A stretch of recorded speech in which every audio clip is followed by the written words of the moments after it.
Sveiki visi, su jumis Ingrid, neurografikos specialistė. Ir šiandien, kadangi yra užtemimo koridorius, tai sugalvojau pasidalinti praktiką savivertį. Ir bus dvi praktikos. Neurografai, tie, kurie piešia, aktyvuoja neuroninės jungtis, pieš, todėl yra vanduo.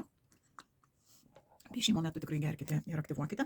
O tie, kas klausys ir vėliau darys tą praktiką, tiksliau dvi padarys praktikas, tai tiesiog irgi aktyvuos neuroninės jungtis. Viena iš praktikų tai bus nukreipta iš tikrųjų tiesioginiam savęs programavimui mentalinėme lygmenyje. Bus apie antrąją praktiką.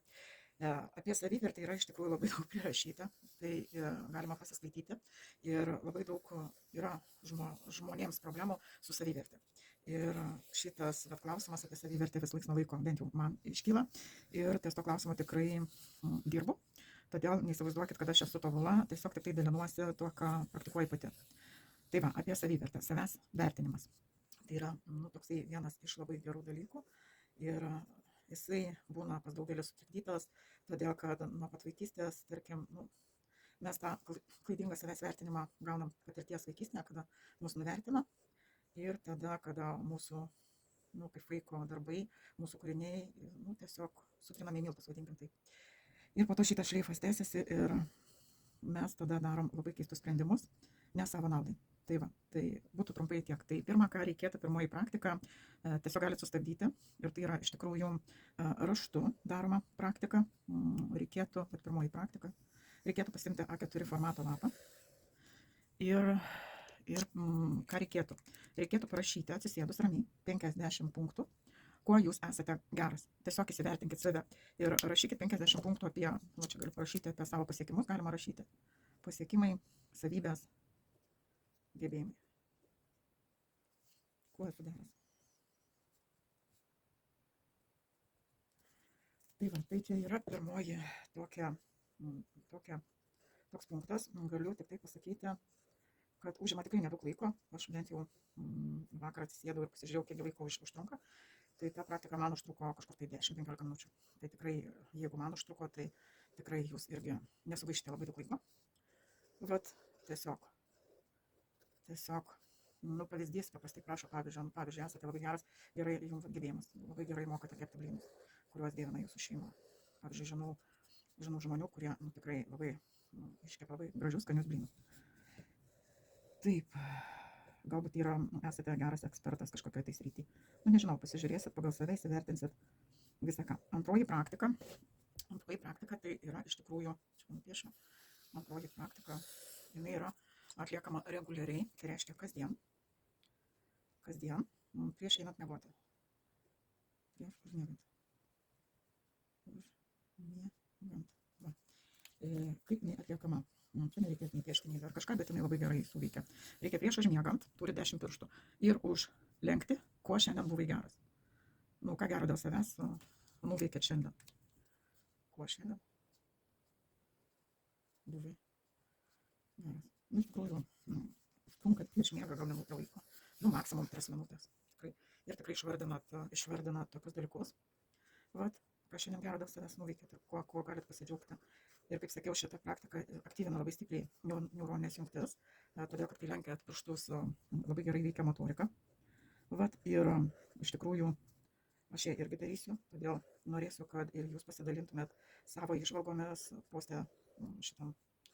Prašysiu Facebook'e po 7-10 dienų. Prasideda tokie rimtesni pokyčiai. Šiaip tai šitą praktiką reikėtų daryti 30 dienų kiekvieną vakarą. Tie, kas piešia, jūs galite dar sustiprinti šitą praktiką, kada, pavyzdžiui, vakarop tiesiog pasirašyti ant lapelio 10 punktų, atsiprašau, ir tiesiog piešti neurografiją, nupiešti 10 linijų ir jas suapvalinti. Ta pačia tema, ko šiandien buvau aš gera. Ir neužmirškit, tai eina kalba apie jūsų savivertę, apie jūs pačius. Ne apie kažką tai, bet apie jūs pačius. Todėl nenuklyskit. Akcentas yra ne apie kitus žmonės, o apie jūs. Ir tai iš tikrųjų labai faini technika.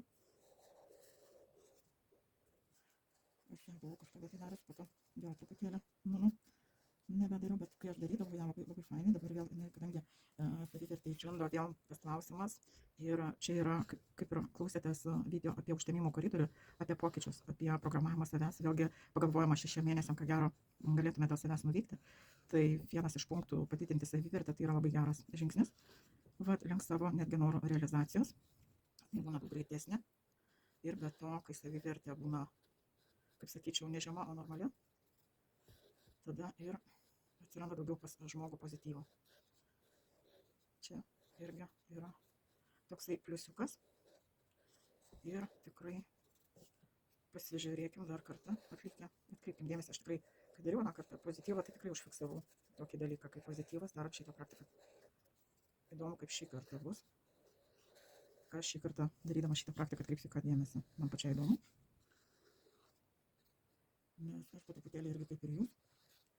6 mėnesiam irgi galvoju, ką čia gero užplanavus ir nuveikus iki kito užtemimo koridoriaus. Nes tai yra palankus periodas pasidaryti pokyčius. Pokyčius savo naudingus.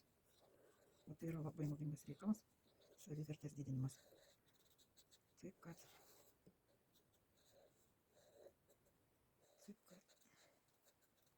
lauksim rezultatų darydami. Tai va, tai kaip ir sakiau, neurografai galit 30 dienų papiešti praktiką savivertei. Na, dabar tiesiog norėsiu aktyvuoti spalvą, archetipuoti. Vat, jau kaip ir suapvalinau. Aktyvuosiu tikrai tik tai vieną spalvą, galutinį variantą išdėsiu po posto video komentarą. Tie, kas norėsit pasižiūrėti, galėsit pasižiūrėti. Nes kad video nebūtų ilgas, nes aš pati nelabai mėgstu ilgų video žiūrėti. Todėl ir pati darau kuo trumpesnis, aktyvuoti tiesiog. Nes man patinka irgi piešti, aktyvuoti, dar kartą aktyvavau šitas praktikas. Tai va, ir piešiam lauko liniją. Ir fiksuojam figūrą, tai tiesiog tą, kurią darysiu kiekvieną vakarą. Užlenkdama 10 punktų, čia dar prašysiu 10 punktų. 10 punktų, tai yra 10 pirštų užlenkti. Tai va, tai aš einu kaip ir integruoti suapvalinti liniją ir baigiu video, pabaigsiu ir nuspalvinti visą, ką išdėliosiu, o iš jūsų laukia komentarų ir ypatingai po 70 dienų parašykit, man bus tikrai irgi įdomu, ar jūs gaunate tokį pat rezultatą kaip ir aš. Taigi su jumis buvau aš, Ingrid, geros savaitės ir geros praktikos, gero praktikos atlikimo. Ate.